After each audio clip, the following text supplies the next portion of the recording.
আদর্শ জাতির পিতা নিজ হাতে গড়া ছাত্র সংগঠন বঙ্গবন্ধু কন্যা শেখ হাসিনার শাসন বারণ আদরে বেড়ে ওঠা ছাত্র সংগঠন বাংলাদেশ ছাত্রলীগের পক্ষ থেকে সকলকে মুজিবীয় শুভেচ্ছা এবং অভিবাদন। আজকে শিক্ষা প্রতিষ্ঠানে একাডেমিক পরিবেশ অব্যাহত রাখা, জনদুর্ভোগ তৈরি না করে ক্লাস পরীক্ষায় ফিরে আসা এবং কোটা ইস্যুর যৌক্তিক ও অন্তর্ভুক্তিমূলক সমাধানের দাবিতে সেই বাংলাদেশ ছাত্রলীগের সংবাদ সম্মেলন। আজকে আমাদের মাঝে উপস্থিত রয়েছেন বাংলাদেশ ছাত্রলীগ কেন্দ্রীয় নির্বাহী সংসদের সংগ্রামী সভাপতি, ঢাকা বিশ্ববিদ্যালয় আইন বিভাগের মেধাবী শিক্ষার্থী, একজন বীর মুক্তিযোদ্ধার সন্তান জনাব সাদ্দাম হোসেন।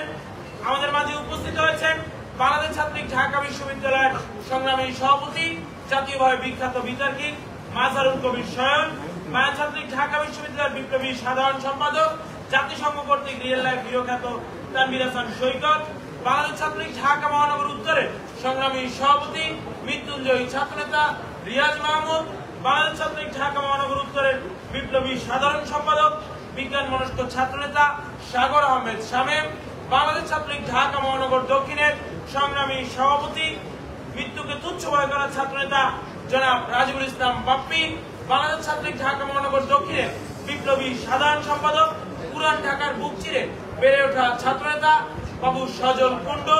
আমাদের মাঝে উপস্থিত বাংলাদেশ ছাত্রলীগ কেন্দ্রীয় নির্বাহী সংসদের সংগ্রামী নেতৃবৃন্দ, বাংলাদেশ ছাত্রলীগ ঢাকা বিশ্ববিদ্যালয়ের সংগ্রামী নেতৃবৃন্দ, বাংলাদেশ ছাত্রলীগ ঢাকা বিশ্ববিদ্যালয়ের বিভিন্ন হল শাখার সভাপতি, সাধারণ সম্পাদক বৃন্দ, বিভিন্ন ইউনিটের নেতৃবৃন্দ, সর্বোপরি আমাদের জন্য আজকে এখানে সংবাদ সংগ্রহ করতে আসা সমাজের বিবেক সম্মানিত ইলেকট্রনিক, প্রিন্ট এবং অনলাইন মিডিয়ার সাংবাদিক ভাই ও বন্ধুরা, সকলকে বাংলাদেশ ছাত্রলীগের পক্ষ থেকে শুভেচ্ছা এবং আন্তরিক অভিবাদন।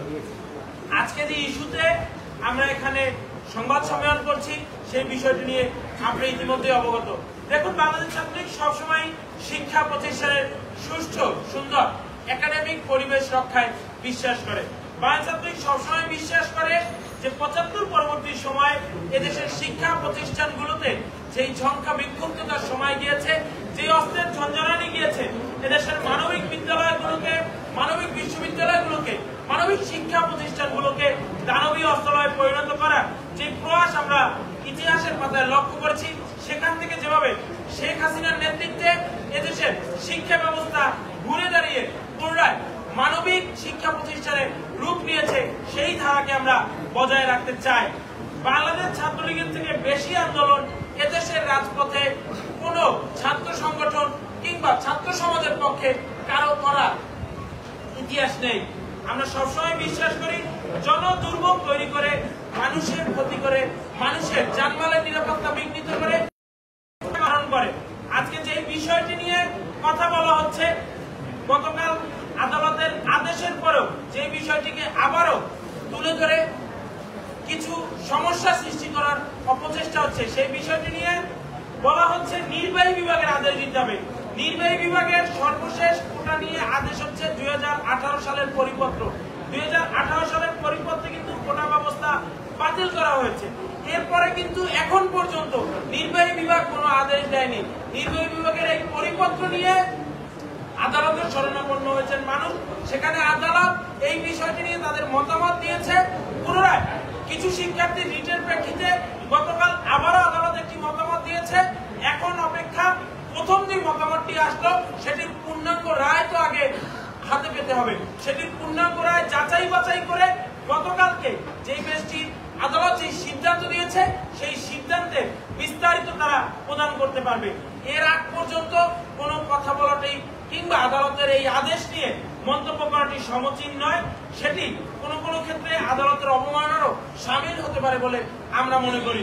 আজকের এই সংবাদ সম্মেলনে শিক্ষা প্রতিষ্ঠানে একাডেমিক পরিবেশ অব্যাহত রাখা, জনদুর্ভোগ তৈরি না করে ক্লাস পরীক্ষায় ফিরে আসা এবং কোটা ইস্যুর যৌক্তিক ও অন্তর্ভুক্তিমূলক সমাধানের দাবিতে বাংলাদেশ ছাত্রলীগের সংবাদ সম্মেলনে লিখিত বক্তব্য পাঠ করবেন এবং আপনাদেরকে বাকি বিষয়ে বিশদ তুলে ধরবেন বাংলাদেশ ছাত্রলীগ কেন্দ্রীয় নির্বাহী সংসদের সংগ্রামী সভাপতি জনাব সাদ্দাম হোসেন।